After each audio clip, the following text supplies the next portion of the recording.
you think you've got everything assessed, things go sideways. But the Bucks are 15. You have an idea, but go on. Well, they play tonight, but they're 15-15 when he Probably plays, and they're 3-11 when he doesn't.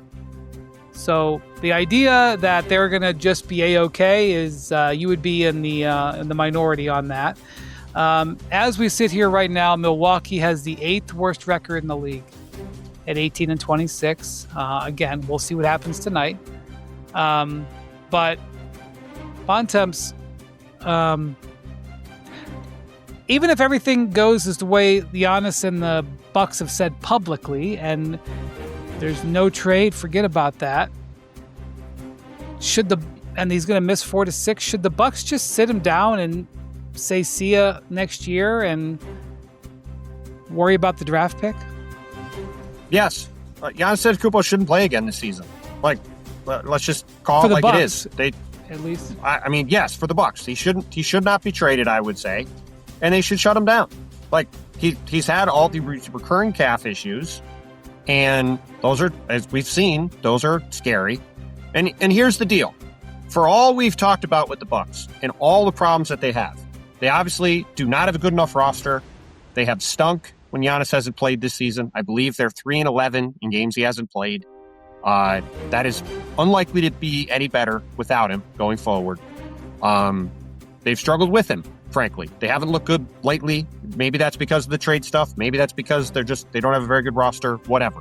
But over the course of the year, they've been a mediocre to bad team with or without. And without him, they've been really bad.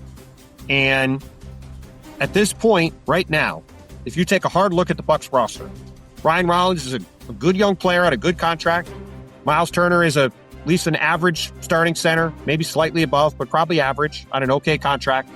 And then they've got Giannis. And that's basically it. Bobby Portis is an okay third big. So if you want to construct a path to the Bucks being able to convince Giannis that this is a place he can win long term, here's what it is. He basically is out the rest of the season. They are already, as you said, 8th in the lottery standings. They can fall pretty quick, pretty far in those lottery standings with the roster they have. They have a real shot, I think, to be in or around the top 5 in the draft. Now, yes, they don't have full control of their pick, but as we've talked about, they get the lesser of their pick and New Orleans' pick. There's a real chance that's the second pick in the draft, yeah, this could be a good third pick in the draft, the 4th pick in the draft. But let's say they get super lucky. Let's say it's the second pick. Let's say the Hawks get 1 and they get 2, which is not out of the realm of possibility, especially with the new rules. We've seen all sorts of teams from anywhere from 1 to 10 get the number 1 or number 2 pick. So if they come out of the draft with the 2nd or 3rd or 4th pick and they get a Caleb Wilson or a AJ DeBanza, let's in this scenario say DeBanza, and you have Giannis. Well, you have AJ DeBanza, you have Ryan Rollins. I mean, I don't think they're getting AJ DeBanza because I think AJ DeBanza could be the number 1 pick, and if they have to swap, they're not going to have the number 1 pick. But okay, let's just say it's a good player. Well, as of right now, I would say AJ DeBanza will not be the number 1 pick. He'll probably be the 2nd or 3rd pick. But either way, whether it's Cam Boozer or Darren Peterson or AJ DeBanza. The people I talk to think he's going to be the number 1 pick. But well, yes, this is a historically great draft. The point is, yes, you discovered AJ DeBanza. We're aware. The point is, whoever of those guys they get, they all have chances to be generational players. This has got a chance to be an unbelievable draft. If you get one of those guys, you put them with Turner, Rollins, and Giannis. They then have draft picks and salaries to go trade for another impact player, preferably a perimeter player, to balance out the roster. That is at least a path where you could sit down with Giannis this summer and say, hey, look, we've got a young stud who's going to be with you now for a long time. We've got a really good, at minimum, 3-and-D guard, maybe better than that. We've got Miles Turner to space the floor for you, and we're going to get this other impact player, whoever that player is, as the other perimeter scorer to go with them. We think with you healthy, this team could be a real force in the East going forward. Do you want to stay? And see if he wants to extend or not. But because of this injury... May I also point out that as of right now, the Bucks have 1 first-round pick they're allowed to trade, either 2031 or 2032.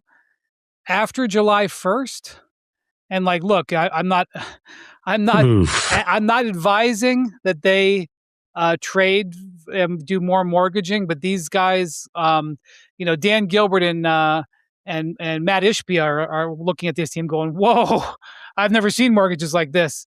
In theory, I will just say that today, as we sit here today, the Bucks have 1 first they can trade.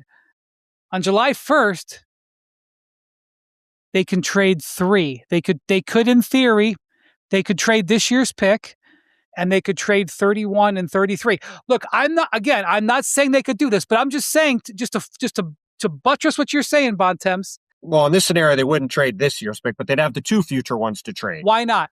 If you're going to mortgage it, you could mortgage it. Well, because if in this scenario, okay, well, let's say they end up with the 8th pick. They're not going to get AJ DeBay. When they did the Dame stretch and wave and Miles Turner, what did you compare that to financially, Wendy? You had a good. I said it was mortgaging your mortgage to buy a sports car. Yes, so they've done enough of that. The point is, the roster right now has no chance of being competitive in the Eastern Conference. But the way this has broken, if they do take a gap year, which is essentially what it could be, and they get a, Tim Duncan to go with David Robinson type scenario, which with the top of this draft this year, if they get one of the top 2 or 3 picks, it's got a chance to be that kind of player. Like Cameron Boozer has better numbers than Cooper Flagg did last year. I'm not sure he's going to be that good of a player. Let's say, okay, that's a little bit out, but they could get the 7th or 8th pick. They could get the 2nd pick. Like but these are all perfectly within the realm. I'm just saying they could if they wanted to go to market this summer with what would be Kyle Kuzma's $20 million expiring contract as the base of a trade, and up to 3 firsts, including the pick that they get in the lottery. Sure, I'm just saying they could have $35 million in expiring money plus one of the top 3. Like, it's very real. They have, if he doesn't play the rest of the year, they're going to have a very real chance of doing just what Philly did last year. Even if he does play, and instead of shutting, and they shut him down for the full 6 weeks, and then they shut him down a little early, like in April. Like I said, they're in 8th right now. You're not going to need magic dust to get in 6, 7. We just got done talking about Philadelphia. Last year, Philadelphia had the completely disastrous season, and that was a good line. And they got VJ Edgecombe out of the draft, and that coupled with their guys getting healthy has flipped their franchise around. There is a path to the Bucks falling into the exact same scenario that the Sixers did, where they get the 2nd or 3rd pick in the draft. They get Cam Boozer or DeBancer or Darren Peterson. Can I just stop you? And then they can also make a trade, and then you can go to Giannis and say, what do you want to do? I know. They have to swap their pick. So you're assuming that both they and New Orleans jump up. I mean, I would need Pelton to run the math. New Orleans might not have to jump up. They might have to get a top 4 pick to do that. Well, the Pelicans are going to be one of the worst teams in the league, and the Bucks are going to be one of the worst teams in the league. I agree. So it's not impossible. Yes, they need some. I'd like to just slow your roll on them having the 3rd pick. Can I just simplify things real quick?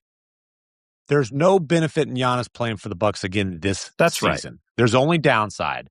There is upside in that you continue to slide or rise, as you want to say, in the lottery standings. And the Bucks pick situation is very similar to the Mavs pick situation in the sense that this is the only year between now and 2031 that you can benefit from being bad. And it's a good year to be bad because how loaded this draft is at the top. Now, you guys are talking about, okay, hey, how can you use that to rapidly reconstruct and try to put together a contender around Giannis, which, look, that's obviously been the goal of this franchise year after year after year after year after year.